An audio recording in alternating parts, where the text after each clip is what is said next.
Hello guys, welcome back. നമ്മുടെ ചാനലിൽ പുതിയ വീഡിയോയിലേക്ക് എല്ലാവർക്കും സ്വാഗതം. അപ്പോഴത്തേക്കും നമ്മുടെ ചാനലിലെ വീഡിയോസ് ആരെങ്കിലും ആദ്യമായിട്ട് കാണുന്നതിന് സബ്സ്ക്രൈബ് ചെയ്ത് നമ്മുടെ കൂടെ ഉണ്ടാവത്തില്ലേ.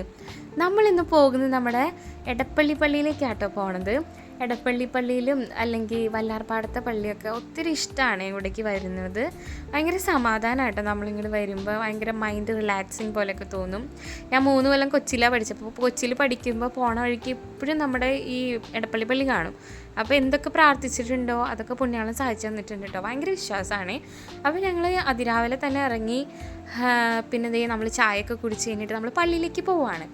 ഈ എടപ്പള്ളി പള്ളി എന്ന് പറയുമ്പോൾ ഈ പള്ളിക്ക് എന്തുകൊണ്ട് എടപ്പള്ളി പള്ളി എന്ന് വന്നു അറിയണ്ടേ. അപ്പോൾ അതിൻ്റെ കാരണം എന്താണെന്ന് നമുക്ക് നോക്കാം കേട്ടോ. ആദ്യം തന്നെ പറവൂർ കോട്ടക്കാവ് പള്ളിയും ഉദിയംപേർ പള്ളിയും ഇടയിലുള്ള പള്ളിയാട്ടോ നമ്മുടെ ഈ എടപ്പള്ളി പള്ളി. അതുകൊണ്ടാണ് ഈ രണ്ടിൻ്റെ ഇടയിലുള്ള പള്ളി ആയതുകൊണ്ടാണ് നമ്മുടെ പള്ളിക്ക് എടപ്പള്ളി പള്ളി എന്ന് പേര് കിട്ടണത് കേട്ടോ. പിന്നെ നമ്മൾ നേരത്തെ കണ്ടില്ലേ ഒരു രഥം പോലത്തെ, ഈ രഥം ആട്ടോ നമ്മുടെ പെരുന്നാളിന് ഇറക്കുന്ന രഥം. ഈ രഥത്തിലാണ് നമ്മുടെ ഗീവർഗീസ് പുണ്യാളൻ്റെ രൂപം ഇറക്കിയിട്ട് പെരുന്നാളിന് ഇറക്കണത്. അപ്പോൾ ഈ കാണുന്നത് നമ്മുടെ പുതിയ പള്ളിയിലെ ബൈബിളിലെ കുറേ കഥകളൊക്കെ അതിൻ്റെ ഉള്ളിൽ എക്സിബിറ്റ് ചെയ്തിട്ടുണ്ട്. പിന്നെ നമ്മുടെ ഏഷ്യയിൽ തന്നെ ഗീവർഗീസ് പുണ്യാളിന് നാമധേയത്തിലുള്ള ഏറ്റവും വലിയ പള്ളിയാട്ടോ നമ്മുടെ ഈ എടപ്പള്ളി പള്ളി. എടപ്പള്ളി പള്ളിയിൽ ഒത്തിരി വിശ്വാസങ്ങളുണ്ട്. പിന്നെ നമ്മളിവിടെ കോഴീനെ നേർച്ചയായിട്ട് കൊടുക്കും കേട്ടോ. ഈ നമ്മുടെ പുണ്യാളൻ പാമ്പിനെയൊക്കെ കൊല്ലുന്ന ഫോട്ടോ കണ്ടിട്ടില്ലേ. ഈ പുണ്യാളൻ കോഴികളെയും മൃഗങ്ങളെയൊക്കെ സംരക്ഷിക്കും എന്നൊരു ഐതിഹ്യമുണ്ട്. പാമ്പിൽ നിന്നും അല്ലെങ്കിൽ ദുഷ്ടാരൂപികളിൽ നിന്നും നമ്മളൊക്കെ രക്ഷിക്കുമെന്ന്. പാമ്പെന്ന് പറയുമ്പോൾ തന്നെ സാത്താൻ്റെ ഒരു ഇതായിട്ടാണല്ലോ നമ്മൾ കാണുന്നത്. അങ്ങനെ ആ ഒരു ഐതിഹ്യം ഉള്ളതുകൊണ്ടാണ് കേട്ടോ നമ്മളവിടെ നേർച്ചയായിട്ട് നമ്മൾ കോഴീനെ കൊടുക്കുകയും പിന്നെ കോഴിക്കറി നമ്മൾ പെരുന്നാളിന് വെക്കുകയൊക്കെ ചെയ്തിട്ടുണ്ട്. ആ ഒരു കോഴിക്കറിക്ക് ഒരു പ്രത്യേക ടേസ്റ്റാട്ടോ. എന്തോരം പറഞ്ഞാലും എന്താ പറയുക, ഭയങ്കര ടേസ്റ്റാണ്. അതൊക്കെ കഴിഞ്ഞിട്ട് നമ്മൾ ഉച്ചയ്ക്ക് ഫുഡ് കഴിക്കാനായിട്ട് നമ്മുടെ വെള്ളക്കാന്തരിയിലേക്കാണ് പോയത്.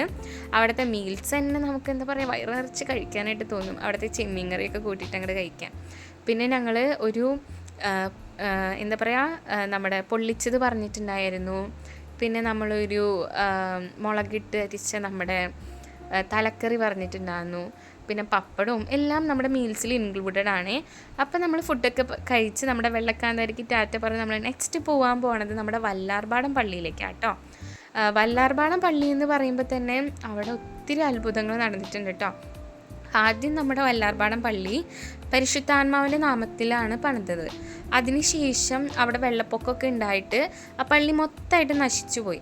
പക്ഷേ അവിടെ ഉണ്ടായിരുന്ന മാതാവിൻ്റെ രൂപം മാത്രം നശിച്ചു പോയില്ല.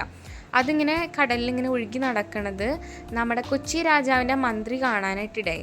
അങ്ങനെ അത് എടുത്തു കൊണ്ടുവന്ന് കൊച്ചി രാജാവിൻ്റെ മന്ത്രിയും കൊച്ചി രാജാവും കൂടി സ്ഥലമൊക്കെ നൽകി അവിടെ ഒരു ദേവാലയം പണിയാട്ടോ ചെയ്തത്. അപ്പോൾ ഈ കാണുന്നത് കേട്ടോ നമ്മുടെ കിണർ.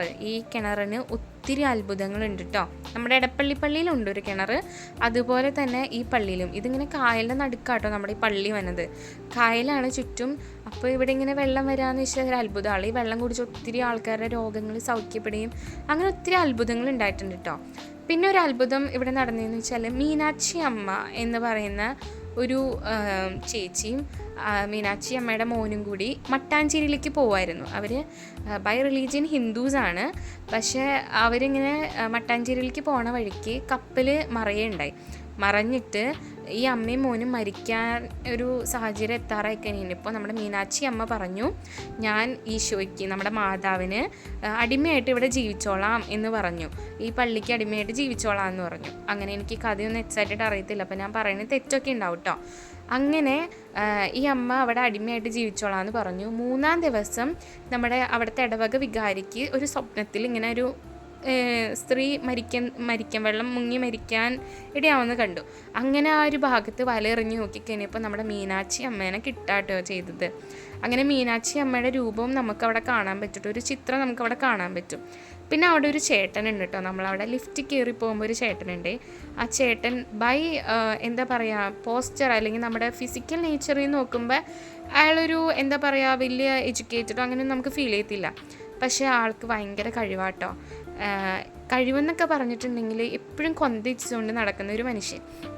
ഞങ്ങളവിടെ ചെന്നതിനിപ്പോൾ ഫസ്റ്റ് ടൈം ഞങ്ങളവിടെ ചെന്നതിനിപ്പോൾ ഞങ്ങൾക്ക് പപ്പയ്ക്ക് ഭയങ്കര കൈവേദനയൊക്കെ ആയിരുന്നു കേട്ടോ. കൈവേദനയും ഭയങ്കര ബുദ്ധിമുട്ടൊക്കെ ആയിട്ടാണ് നമ്മൾ പള്ളിയിൽ പോയത്.